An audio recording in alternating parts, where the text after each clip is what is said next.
Okay, so need to verify your Chime account. Here's how to do it in less than 1 minute. Hello everyone, welcome back to our channel. Today I will show you how to complete your Chime verification in few simple steps.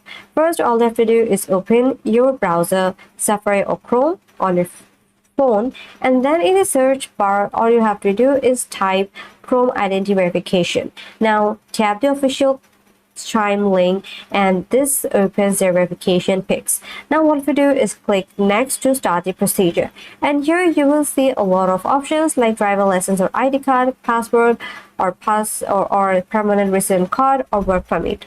So all you have to do is select your preferred ID type. Okay, once you did, all you have to do is tap the ready to scan, and now all you have to do is take a clear selfie and wait a moment when you're done. Once approved, your account will be fully verified and ready to use. And that's it.